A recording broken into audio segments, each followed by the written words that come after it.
You're already playing Starminer, building your asteroid mining empire, and everything seems to be going well.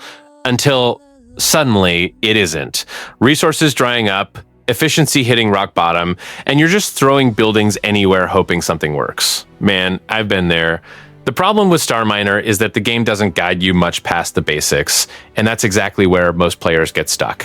But when you start to understand how the systems work together, the game opens up in a way that is genuinely satisfying. These 10 tips change the way I play, and I think they'll do the same for you. I'm Matthew, and the video is starting right now. Don't need to see, so just tell me where to go, even though all my light has been fading. One thing I underestimated in Starminer at first, but which later became practically a rule for survival, is heat signature management. That heat indicator in the top left isn't just there for decoration. It basically dictates when you'll stop being invisible and become a direct target for aliens. And when you start scaling your operation with multiple ships and structures active at the same time, this detail becomes a real problem very quickly. The most common mistake I made was leaving everything on all the time, especially solar panels and refineries that weren't even being used. This accumulates heat for absolutely no reason. I started treating these systems as on-demand. Finished using it, turn it off. It sounds simple, but it completely changes the pace of the game because you start controlling when you want to draw attention and not the other way around. Now, what really makes a difference are the thermal dumps. These modules are practically mandatory if you want to operate on a large scale without becoming a beacon in space. The detail many people ignore is positioning. It's not enough to just place them, you have to think about where. Placing these heat sinks at the extremities of your ships or base helps push the heat away from the core, greatly reducing the thermal impact on the most critical areas. Once I started combining these two things, turning off idle systems and positioning thermal dumps well, the game became much more controlled. You stop reacting to attacks and start dictating the pace of exploration. And honestly, in Starminer, understanding heat isn't just a mechanic, it's practically what separates a functional base from an impending disaster. In the beginning, I just aimed at the asteroid and held down the laser, thinking it was all the same, but it's not even close. When you scan and see that colored mesh, the game is basically handing you efficiency on a silver platter. You just need to know how to read it. The green dots, for example, became my main focus when I want to farm the base ore of that asteroid. It's impressive how much the extracted amount changes just by adjusting your aim a few inches. It seems like a silly detail, but in practice, this greatly reduces the time you're exposed in space and speeds up any longer farm tremendously. Now, the blue dots are on another level of importance, especially if you're already thinking about advanced progression. Silicon in Starminer isn't just another resource. It becomes a huge bottleneck when you start messing with more complex electronics. So whenever I see blue, I immediately shift my priority because I know I'm securing material that will be sorely missed later on. Overall, after I started mining by the colors, instead of just mining on impulse, my efficiency skyrocketed. I spend less energy, less time, and return with much more useful resources. It's the kind of mechanic that is simple on the surface, but entirely separates a basic farm from a truly optimized one. If there's one thing that made me fall flat on my face several times, it was the 6 DOF physics.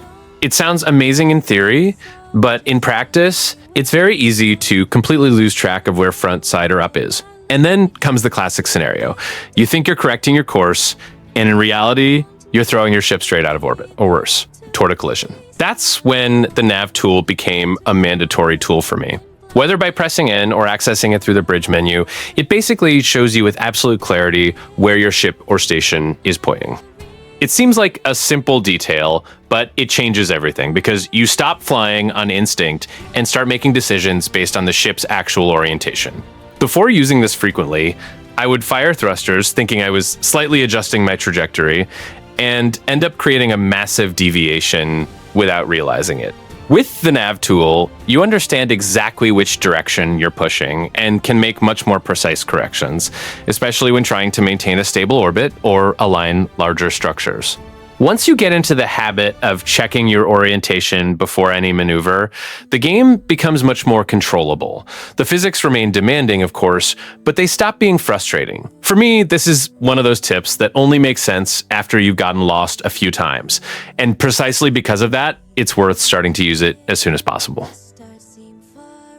If there's one decision that absurdly speeds up your progress in Starminer, it's to stop overinvesting in T1 refineries and rush straight to T2. I know the temptation to expand early is huge, especially when you start accumulating resources, but getting stuck on T1 is basically accepting slow growth without realizing it.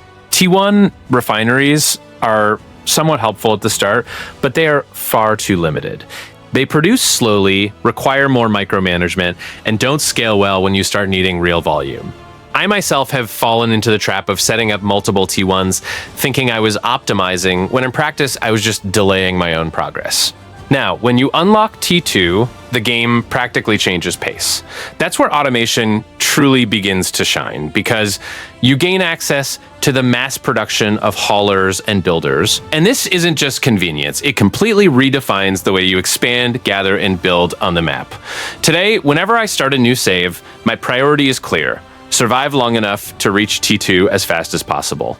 Because after that, everything scales much faster and with far less manual effort. It is easily one of the biggest power jumps from the early to mid game, and ignoring it is basically playing with the handbrake on. In Starminer, engineers don't teleport or ignore physical space. They actually travel along paths inside your ship.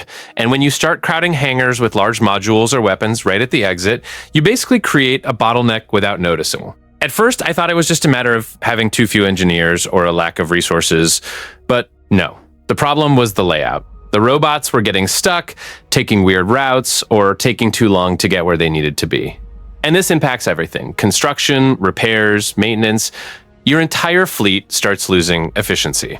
Once I understood this, I started treating hangars as areas that need free flow. No placing bulky structures right by the exit. The ideal approach is to leave clear corridors with enough space for constant movement. It sounds like a design detail, but in practice, it works like a production line. If it clogs up there, everything else slows down with it. When you apply this correctly, the difference is absurd. Construction flows, repairs happen much faster, and your base finally seems to breathe.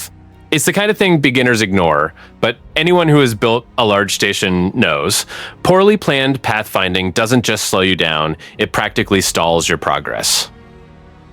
One of the most satisfying things I discovered was realizing that after the T2 construction tower, you practically free yourself from that rigid logistics loop of carrying resources back and forth. Before that, I was constantly repositioning cargo ships, adjusting routes, wasting time just to get a structure up in the right place. When you place a T2 construction tower, everything changes, because it starts transmitting power and resources wirelessly within its line of sight. In practice, this means you can build directly in the asteroid belt without having to set up that whole logistical operation on site. It's much more fluid. It almost feels like you're playing at a different pace. This becomes even stronger when you start using this mechanic to set up advanced defenses. Instead of prepping everything beforehand and then carrying it to the conflict point, you simply position the tower well and build right there, almost in real time. I've used this several times to react quickly to threats without dismantling my main base. Today, for me, the T2 construction tower isn't just an upgrade. It's a watershed moment in how to expand. You stop playing a game of carrying resources and start playing a game of projecting territory. And out in the middle of the asteroid belt, that makes an absurd difference. A turning point for me was to stop relying solely on traditional mining and start focusing on space scrap. Those derelicts floating around the map seem secondary at first, but in practice, they are one of the most efficient ways to evolve without exposing yourself too much, especially once you've understood how heat can become a serious problem. The main point here is that scraping derelicts generates much less heat than constantly mining heavy asteroids. And this makes an absurd difference when you're trying to grow without attracting unwanted attention. Furthermore, you also earn part licenses and important credits straight into research, which speeds up your progress quite a bit without that invisible cost of increasing your thermal signature. I started using smaller ships just for this, kind of like specialized scavenging teams. While my main base stays quiet, these ships sweep the map and bring back resources much more safely. It's a playstyle that rewards planning, not brute force. And honestly, it fits the game's premise much better. And there's a detail that seems small, but helps tremendously day to day. Using Ctrl+D to dismantle modules. Besides being fast, you recover 100% of the materials, so you can fix building mistakes without any loss. In the end, when you combine efficient scraping with this kind of optimization, the game becomes much more fluid, and you evolve without having to pay the high price of aggressive mining. One of the most underrated mechanics in Starminer, in my opinion, is merging ships using T2 nodes. At first, it just seems like a more advanced building tool, but when you understand that you can literally join two ships into one, the game opens up an absurd range of possibilities. The process itself is quite simple. You position two ships with T2 attachment nodes close together and use the merge command. But the result of this is much deeper than it seems, because you start controlling everything as a single vehicle with shared systems. Power, modules, structure, everything starts working together. This allows you to create those completely asymmetrical and somewhat monstrous, yet extremely efficient designs. I've made combinations where one part of the ship was entirely focused on mining, while the other was practically a processing and defense hub. Separated, they would be limited. Together, they become an absurd machine. Once you get the hang of this fusion, it's hard to go back to thinking of ships as isolated units. You begin to see every build as a module that can be expanded and connected later. And then Starminer stops being just about building ships and becomes almost a giant-scale space engineering game. If you've ever tried to fly a heavy ship the pure Newtonian way, you know the chaos it can become. At first, it even seems cool to have that total control, but in practice, especially near asteroids or structures, any wrong adjustment turns into a drift that is impossible to correct quickly. That's exactly where the V-toggle started making a difference for me. When you activate this mouse follow mode, the ship's behavior changes quite a bit. Instead of you fighting with each thruster manually, the game starts to prioritize the lateral thrusters better to help you align the ship more stably. It doesn't entirely remove realistic physics, but it softens them enough so you don't lose control in critical situations. I felt this mostly when operating large ships. Before, any attempt at fine adjustment near rocks or when docking in tight spaces was a huge risk. With the V-toggle on, you can make much more precise movements, almost as if the ship understood better what you want to do, without that effect of sliding forever.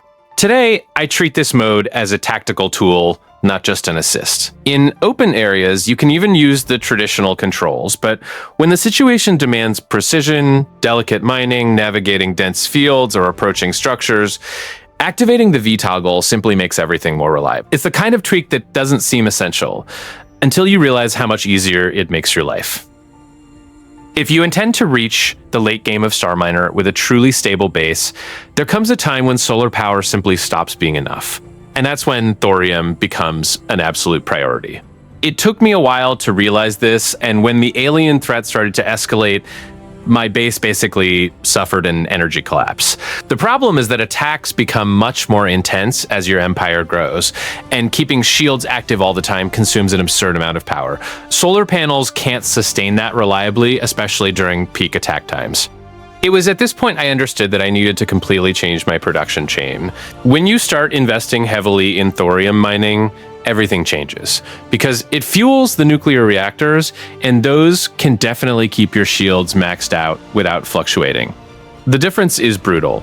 Instead of alternating between active defense and power outages, you maintain constant protection even under pressure. Today, I treat thorium as a strategic survival resource, not just a progression one. Whenever I reach this stage, I immediately set up a dedicated operation just for it, because I know that ignoring this step is basically leaving your base vulnerable. And when the aliens come at you with everything they have, you can't rely on unstable power.